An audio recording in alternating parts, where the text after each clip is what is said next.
This video contains major spoilers. If you haven't seen the Odyssey yet, now's your chance to leave. This is the Odyssey in under 3 minutes. Let's begin. For 20 years, the legendary king Odysseus has been gone.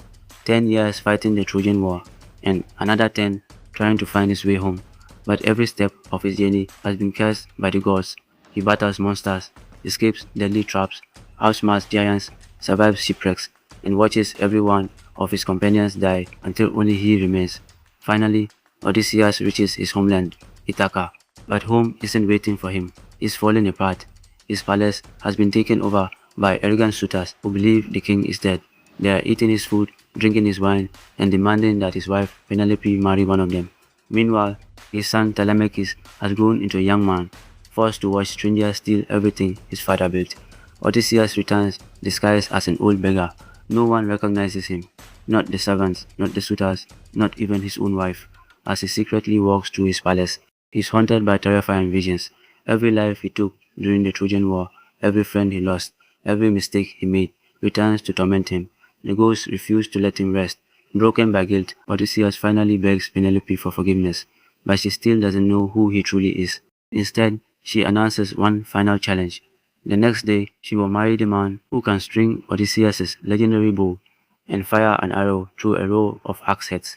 The palace fills with confident suitors. One after another, they fail. The mighty bow refuses to bend. Then, the old beggar steps forward.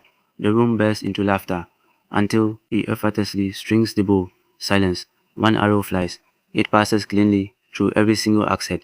Only one man could do that. Odysseus has returned. Within seconds, the palace erupts into chaos. His first arrow kills Polybus.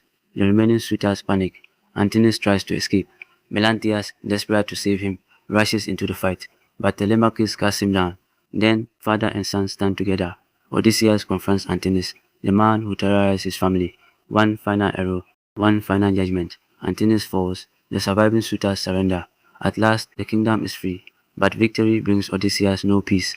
He realizes the years of war, the bloodshed, and the endless revenge have taken everything from him. So instead of reclaiming the throne, he gives the kingdom to Telemachus.